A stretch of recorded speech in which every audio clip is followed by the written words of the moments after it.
He was a big man with a very deep and authoritative voice. He had huge forearms and hands, and his grip was powerful and crushing. His blue eyes were gentle, and they usually had a sparkle in them.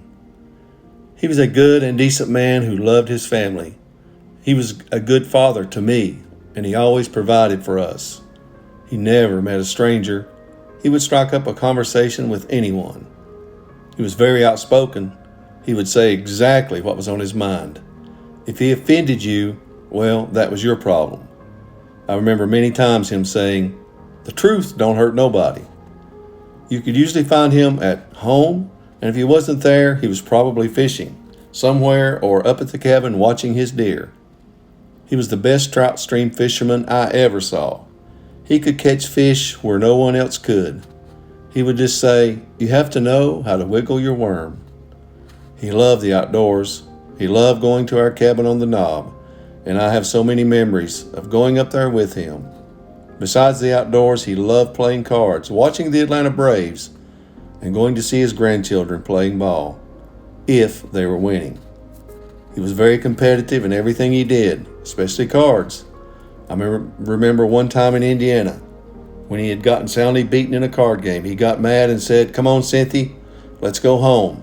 And she responded by saying, "We don't know the way." He was stubborn and set in his ways, and if you accepted that, you could have a wonderful relationship with him. He was very generous, but he was also very frugal.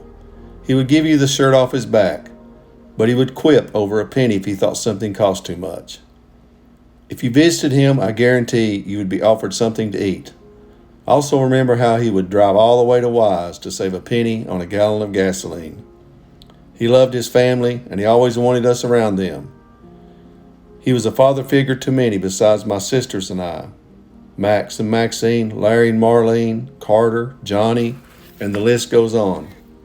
He had a colorful way of expressing himself, with many terms and quotes like "fuzzy face," "I'm a sport, bud," "Yeah, you look like a katydid," "You ought not to do a man that way," "a mess of beans," "a peck of apples," "roasting ears," "tight as a banjo string," "booger bear," and "we're ruined."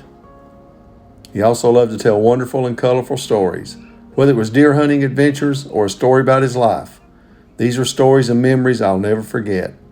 Like the time when he got out of the Army and he picked a fight with several of his younger brothers, with one hand tied behind his back. His younger brothers almost hung him in the barn. Or the story from his grade school years where the teacher never could find his tobacco pouch. He had it hid in a very special place. Other story of his visit to Indiana when his sister gave him a map drawn on the back of a paper bag with directions on how to get home. He ended up in West Virginia.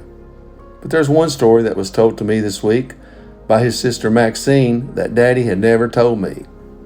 When he was in the Army stationed in Germany, he sent his monthly paychecks home to his mother. When he was discharged and returned home, she had all the money there waiting for him. He took the money, went out, and spent some of it on a new refrigerator for his mother. His mother never had a refrigerator. I could go on and on, but I will not. There's a song about a young man who lost his father that I keep thinking about. Part of the lyrics goes something like this. "The finest years I ever knew were all the years I had with you. And I would give everything I own, give up my life, my heart, my home. Yes, I would give anything I own just to have you back again, just to touch you once again."